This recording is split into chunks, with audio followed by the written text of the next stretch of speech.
آپ کسی بھی اعتبار سے اگر نیک یعنی برج حمل ہیں، آپ ریم ہیں، تو یہ ویڈیو آپ کے لیے ہے۔ اس کہانی میں جو برج حمل کی شکل وضاقطع، اس کا نشان، اس کا چہرہ، اس کی جو حیت و قضایت بیان کی گئی ہے، آج بھی ماڈرن ایج میں آپ اسے غلط ثابت نہیں کر سکتے۔ سمندر میں گر گئی، ڈوب گئی، غرق ہو گئی اور مر گئی۔ ایریز بہت پریشان ہوا، تاہم اس کے بھائی فرزیوس کو بچا کے زیوس کے پاس آ گیا۔ جناب اسماعیل کے لیے اللہ تعالیٰ نے دمبا، مینڈھا، برہ بھیجا ہو۔ بسم اللہ الرحمن الرحیم، اللہم صلی علی سیدنا و مولانا محمد و آل محمد و بارک وسلم۔ مفتی محمد عمران حیدر رضوی آپ کی خدمت میں حاضر ہوں۔ آج 14 اگست ہے۔ تمام پاکستانیوں اور پاکستان سے محبت رکھنے والوں کو جشن آزادی مبارک ہو۔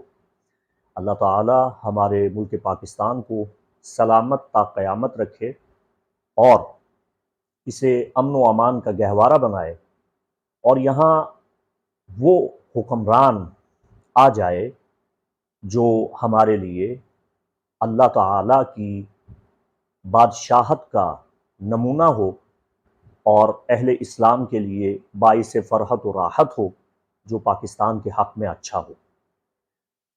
برج حمل ایریز زوڈائیکل سائن سے تعلق رکھنے والوں کے لیے خاص طور پہ یہ ویڈیو پیغام ہے، یہ ایپیسوڈ ہے۔ عام ڈگر سے ہٹ کے غیر روایتی گفتگو کرنے جا رہا ہوں آپ کے ساتھ۔ ایک عمدہ، بہترین اور نایاب تحقیق آپ کی خدمت میں پیش کرنے کے لیے جا رہا ہوں۔ برج حمل چاہے آپ کا ایسیڈنٹ رائزنگ سٹار ہے، چاہے آپ کا سن سائن ہے، چاہے آپ کا مون سائن ہے، آپ کسی بھی اعتبار سے اگر میگھ یعنی برج حمل ہیں، آپ ریم ہیں، تو یہ ویڈیو آپ کے لیے ہے۔ اور اس ویڈیو میں آپ کو بڑے روحانی اسرار بتانے جا رہا ہوں، اور اس کا لب لباب نچوڑ ایک نتیجہ خیز پیغام ہوگا جسے آپ نے سمجھنا ہے، تو پہلے اسے اچھی طرح سے سمجھیے۔ برج حمل کی پیدائش کا دورانیہ 21 مارچ سے لے کے 21-22 مارچ کے درمیان مانا گیا ہے یونانی ٹراپیکل سسٹم کے اعتبار سے، اور برج حمل کے نام کا پہلا حرف الف، لام، عین اور یا مانا گیا ہے۔ برج حمل کے متعلق ویڈیو موجود ہے کہ آپ کی شخصیت کیسی ہے، آپ کا مزاج کیسا ہے، اور برج حمل کے متعلق خواتین کا بھی ایک روحانی ایپیسوڈ جو میرے وائس کی شکل میں موجود ہے، خواتین نے سنا ہوگا۔ برج حمل ایک مینڈھے کا نشان ہے۔ اب جو بات آپ کو بتانے جا رہا ہوں یہ دیومالا یعنی اساطیر میتھولوجی سے ہے، گریک میتھولوجی سے ایک سبق آموز قصہ آپ کو بتانے جا رہا ہوں۔ گریک میتھولوجی صدیوں ہزاروں سال پرانی ہے، اور یہ ایک افسانوی قصہ ہے، ایک افسانوی سٹوری ہے جس کا حقیقت سے کوئی تعلق نہیں ہے، چاہے وہ ہندو میتھولوجی ہو، چاہے وہ گریک میتھولوجی ہو۔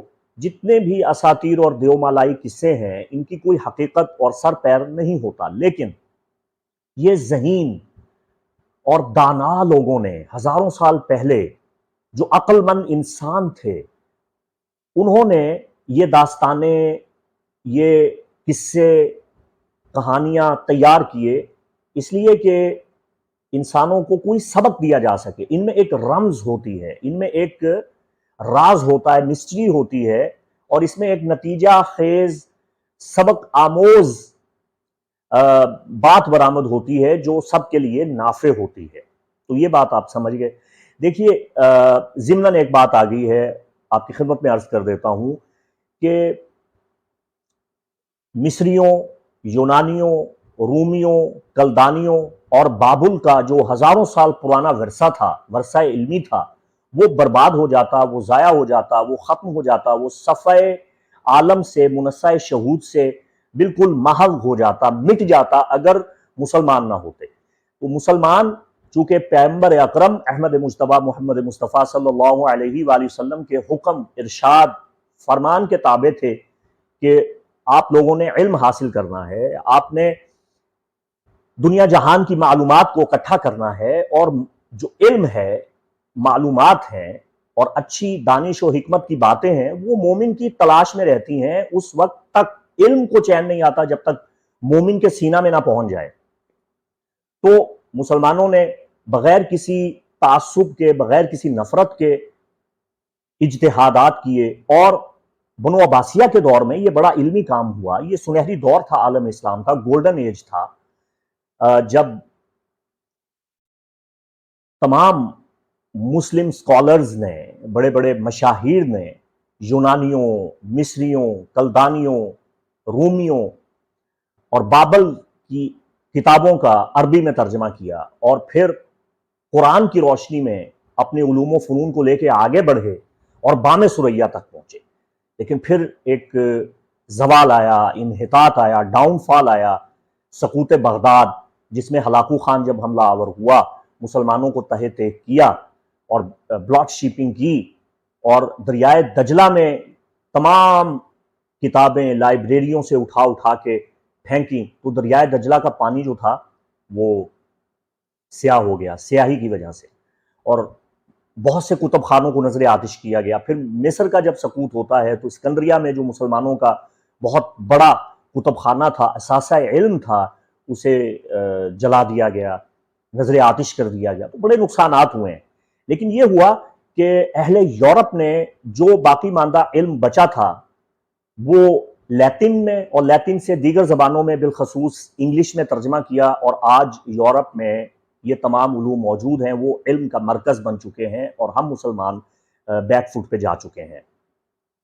تو یونانیوں کی ان داستانوں اساطیر کا سب سے پہلے اہل عرب ہی نے ترجمہ کیا تھا اور اس کے مطالب اور ماخذ کو بیان کیا تھا، اور یونانی فلسفہ کو عربی فلسفہ کے ساتھ متصل کر کے، مشترک کر کے، ایویروز یعنی ابن رشد نے، ابن جبرول نے، ابن مسرہ نے، حی ابن یقطان نے، اور امام غزالی نے، اور بو علی سینا نے، اور ہمارے اکابرین اجلہ مسلم مشاہیر نے بڑا کام کیا ہے۔ تو میں آپ کی خدمت میں یہ جو اساطیر، یہ جو بات سنانے والا ہوں، برج حمل آپ کی داستان کیا ہے اور اس کا رمز کیا ہے؟ دیکھیے، یونانی کوہ اولمپیا کے 12 دیوتاؤں کو مانا کرتے تھے، ان کی پوجا کیا کرتے تھے۔ ان میں جو ان کا سب سے بڑا سردار تھا زیوس یا زیوس، جو بجلیوں کا دیوتا، گاڈ آف تھنڈر مانا گیا تھا، اس کا بیٹا تھا فیرسیس، اور اسی کا بیٹا تھا ایریز، جسے ایریز اور ریم بھی کہتے ہیں، جو فرسٹ زوڈائیکل سائن ہے۔ یہ دیومالا کے مطابق ایریز جو ہے زیوس کا بیٹا ہے۔ اب زیوس جو ہے یہ بڑا رحم دل ہے۔ اس نے دیکھا کہ ایک دیوی ہے جو بڑی سخت دل ہے اور بڑی ظالم ہے اور بڑی انتہائی خبیث قسم کی وہ دیوی ہے، ڈائن ٹائپ ہے۔ اس کے 2 بچے ہیں، فرزیوس اور ہیلی، دونوں بہن بھائی ہیں۔ فرزیوس بھائی ہے، ہیلی اس کی بہن ہے۔ تو یہ سوتیلی ماں اپنے دونوں بچوں پہ بڑا ظلم کرتی تھی، ان کو مارا کرتی تھی، اور ان کے ساتھ اس کا سلوک نہایت وحشیانہ اور بربری اور جنگلی اور وحشی سلوک تھا۔ تو زیوس یہ دیکھ رہا تھا، اس سے برداشت نہیں ہوا۔ زیوس نے اپنے بیٹے ایریز کو کہا کہ جاؤ اس خبیث دیوی سے ان بچوں کو چھڑا کے لے آؤ۔ تو ایریز اپنے باپ کے حکم سے بڑی شان و شوکت کے ساتھ، بڑے جلال کے ساتھ، بڑی تمکنت کے ساتھ گیا۔ اس نے ہیلی اور فرزیوس کی ماں سے بڑی زبردست جنگ لڑی، بڑا مارکا سر انجام دیا، اور اپنی بہادری کا، اپنی جواں مردی کا بھرپور ثبوت دیا، اور آخر کار اس دیوی کو مار کے، قتل کر کے، دونوں بچوں کو اس کے چنگل سے چھڑایا۔ اور سمندر کے اوپر سے گزر رہا تھا تو ایک حادثہ پیش آ گیا کہ جو ہیلی تھی اس کا ہاتھ ایریز کے ہاتھ سے چھوٹ گیا اور وہ سمندر میں گر گئی، ڈوب گئی، غرق ہو گئی اور مر گئی۔ ایریز بہت پریشان ہوا، تاہم اس کے بھائی فرزیوس کو بچا کے زیوس کے پاس آ گیا۔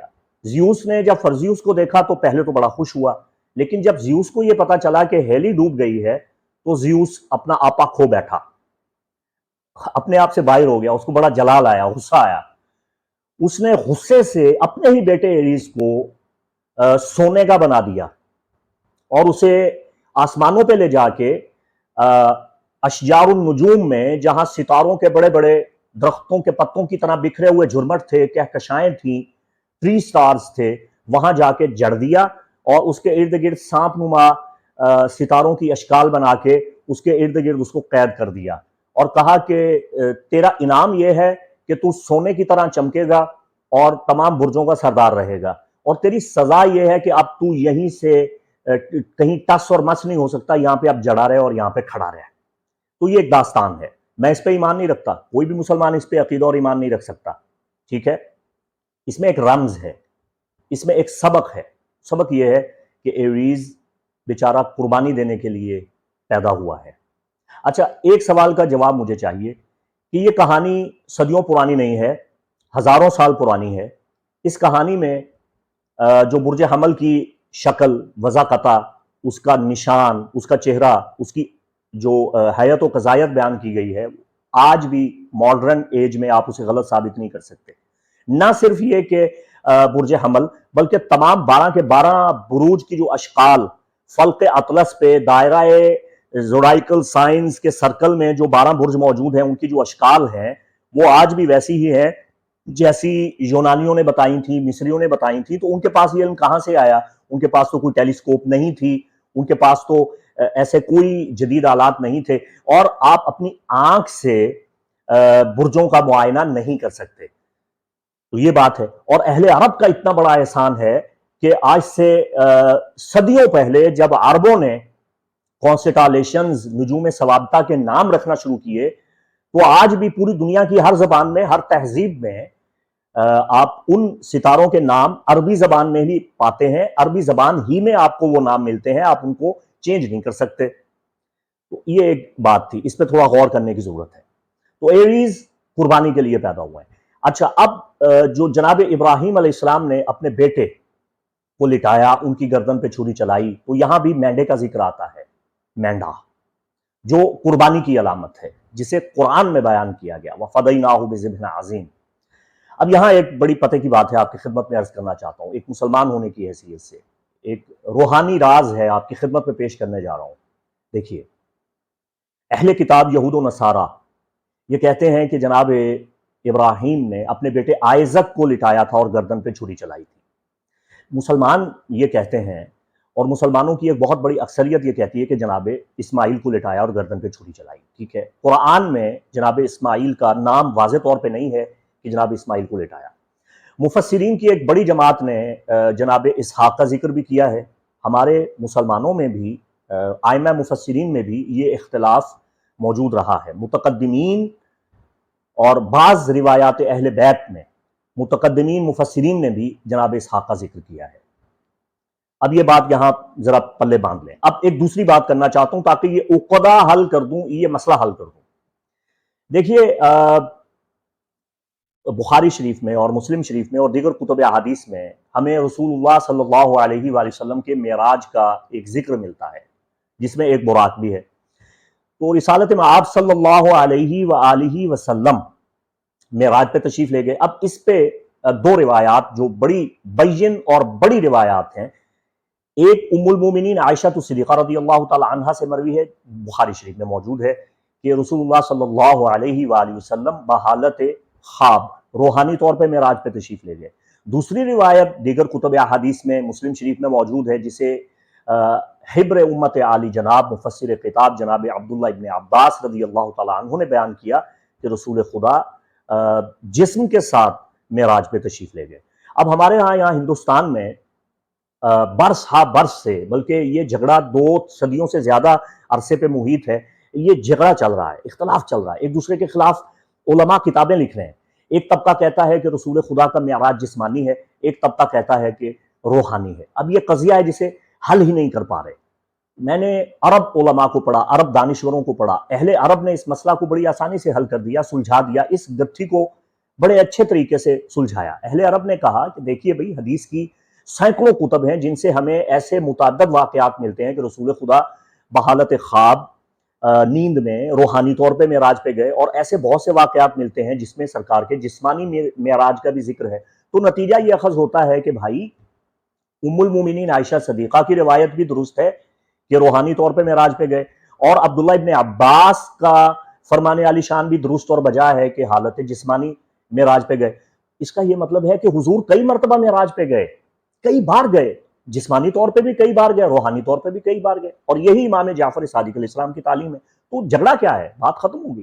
اسی طرح میرا دل یہ مانتا ہے کہ اگر ہمارے بہت سے مفسرین نے جناب اسحاق کا تذکرہ کیا ہے کہ ان کو لٹا کے گردن پہ چھری چلائی، تو یہ بات بھی حق ہے، اور جناب اسماعیل کو لٹایا، گردن پہ چھری چلائی، یہ بھی حق ہے، غلط نہیں ہو سکتا، بائبل میں بھی موجود ہے، قرآن میں بھی موجود ہے۔ کیا ایسا نہیں ہو سکتا کہ یہ واقعہ 2 مرتبہ پیش آیا ہو، اور دونوں مرتبہ جناب اسحاق اور جناب اسماعیل کے لیے اللہ تعالیٰ نے دمبا، مینڈھا، برہ بھیجا ہو؟ یہ ہو سکتا ہے، کیوں نہیں ہو سکتا؟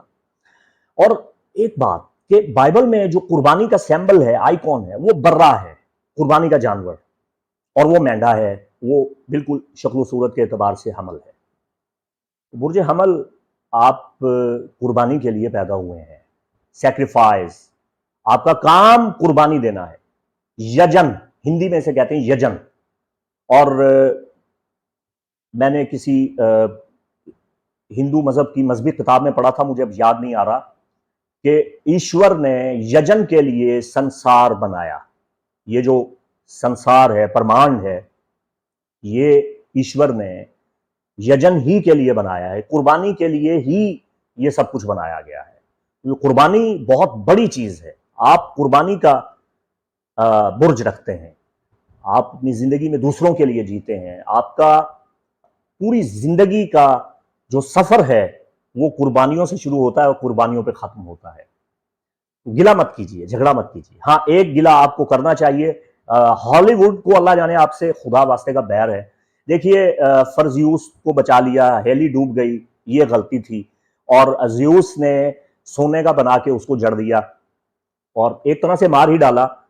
تو یہ تو چلو ہو گیا جو ہو گیا، لیکن ہالی ووڈ نے ابھی چند سال پہلے ایک فلم آئی تھی، اس میں اس کے نصف انسان اور نصف دیوتا بیٹے پریسیس کے ذریعے مروا دیا ایڈیز کو۔ اب یہ تو زیادتی ہے نا، اتنا بھی آپ ہلکا نہ لیں ایڈیز کو۔ ایڈیز بہرکیف ایک جنگجو دیوتا ہے۔ تو یہ ایک کہانی تھی، ایک قصہ تھا۔ صوفیاء کرام نے بہت سی کتب لکھی، پرندوں کی حکایات پہ، پرندوں کی داستان پہ مبنی ایک عظیم شورۂ آفاق اور مسٹری بک ہے، منطق الطیر۔ اسے یورپ اور امریکہ میں بڑا پڑھا جاتا ہے۔ اس کتاب میں انہوں نے جو اساطیر بیان کی ہیں وہ حقیقت میں نہیں ہے، لیکن ان کے اندر رمز موجود ہے۔ تو یہ دانشوروں کا، اہل علم کا، اہل عقل کا طریقہ اور وتیرہ رہا۔ دیکھیے، اس زمانے میں نہ تو ٹی وی تھا، نہ سینما تھا، اور نہ ہی ابھی سٹیج کا آغاز ہوا تھا۔ تو لوگ قصہ خوانی کیا کرتے تھے، لوگ قصہ بیان کیا کرتے تھے، اور اس قصہ سے ایک سبق برآمد ہوتا تھا۔ تو وہ قصے جھوٹ ہیں، حقیقت نہیں ہے، لیکن اس کا سبق جو ہے آپ اس کا انکار نہیں کر سکتے۔ تو ایریز یہ ایک نیا تحقیقی پہلو تھا۔ آپ کو کیسا لگا آپ نے ضرور بتانا ہے۔ اگر آپ کو یہ سلسلہ پسند آتا ہے تو میں انشاءاللہ باقی زوڈائیکل سائنز، سور، جوزہ، سرطان، اسد، سنبلہ، میزان، عقرب، قوس، یزید، الحوت، سب پہ روحانی اسرار اور دیومالائی حقائق آپ کے سامنے پیش کر دوں گا۔ اللہ تعالی ہمیں علم و حکمت اور دانش سے آگاہ فرمائے، اور اپنے پیارے حبیب محمد رسول اللہ صلی اللہ علیہ وآلہ وسلم کی گم شدہ تعلیمات سے بھی بہرہ مند فرمائے۔ اللہ آپ سب کا حامی و ناصر۔ مفتی محمد عمران حیدر رضوی کو اجازت دیں۔ السلام علیکم ورحمۃ اللہ وبرکاتہ۔